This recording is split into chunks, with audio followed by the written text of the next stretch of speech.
So go ahead. What prompted you to call off the strikes last night? I was asked to by Saudi Arabia, by UAE, and by Qatar, and by Iran. We were all set to go. It's about at this time right now, and it would have been a massive attack.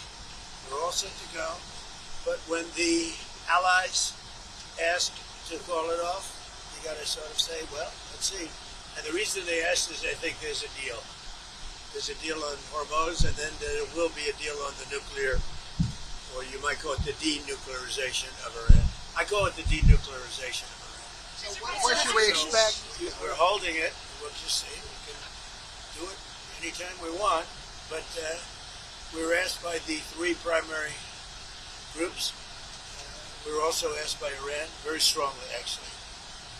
They said, we'd like to make a deal. Now, I don't know what they say, because a lot of times they'll say that to me, and then they'll go out and say, we don't know what he's talking about. Obviously, they don't want to be attacked. And they knew the extent of the attack because they saw it forming. What happens now? Well, now what we're doing is we're talking to them in the form of a negotiation. It begins tomorrow afternoon, and we'll see if it's true. I'd love to do that, save a lot of lives, save a lot of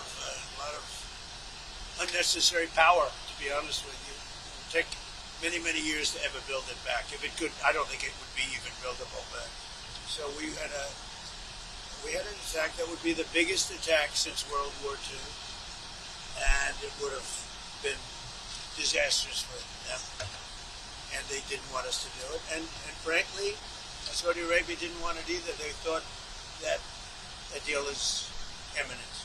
Deadline, sir, and the deal is imminent, having to do with the Hormuz Strait, and also ultimately the denuclearization of Iran.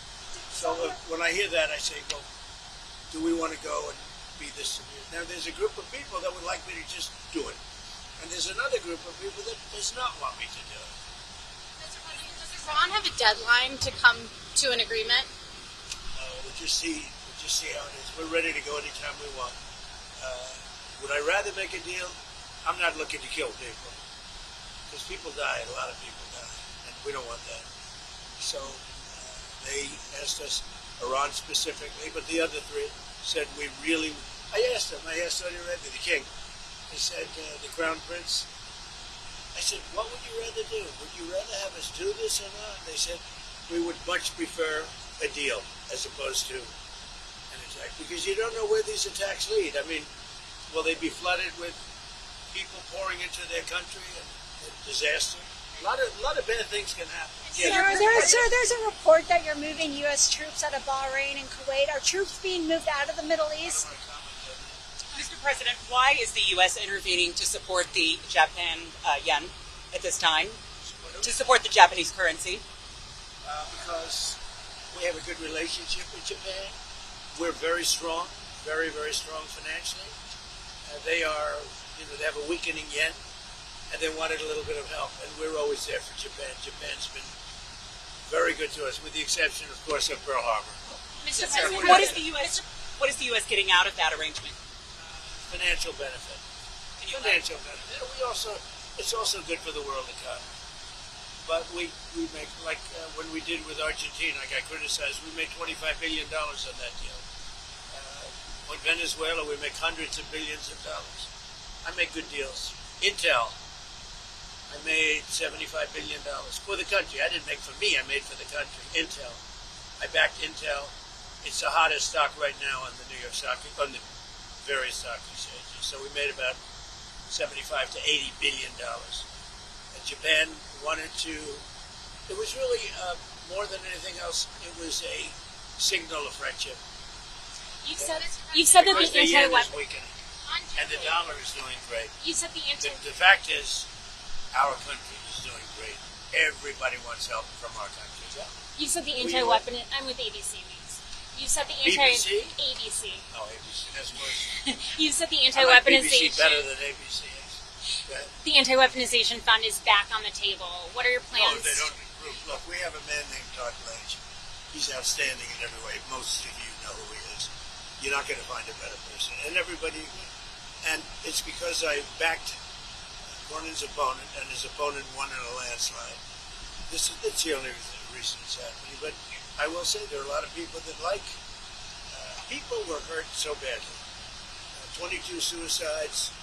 They were destroyed. Their families were destroyed for doing things that honestly there's never been an attack on any group of people in this country, in my opinion. Maybe one. There's one group that was attacked violently and viciously, like these people were attacked. And this would be a reimbursement for the pain that they suffered.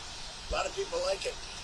If they don't approve Todd, I put it back on the table. A lot of people like it. A lot of big supporters of Trump like it. Mr. President, there's been some domestic abuse allegations against Congressman Max Miller. Do you think he should resign? Well, I'm going to look at it. I mean, so far it's accusations. I'll be looking at it. Will the U.S. do anything to address OpenAI and Anthropic's models hacking other systems? We're very much involved in that. We have a big stake in that. So does the world. So we're looking at it. So in Canada, have you decided on a punishment yet for the wildfire smoke? I have. What is? Can you share? You were back on Iran. Were you prepared to hit energy targets? I don't want to say that, Steve. Okay. I can't say Okay. that. It was going to be a massive attack. It was going to be an attack that would have been by far the biggest attack since World War II. But they've asked us not to do it. They said, please don't do it. And their neighbors said that too. And so we're just going to see whether or not we can make a deal toward the denuclearization. Tomorrow, some negotiations, did you say? Well, they start tomorrow. On Jay Clayton, what's your directive for him? He's Just supposed to do a great job. He's outstanding, as you know. He's an outstanding man. You look at his education. He was the head of, then he was immediately, very early at a young age, went to the head of Sullivan and Cromwell, one of the most prestigious, maybe the most prestigious law firm in the world.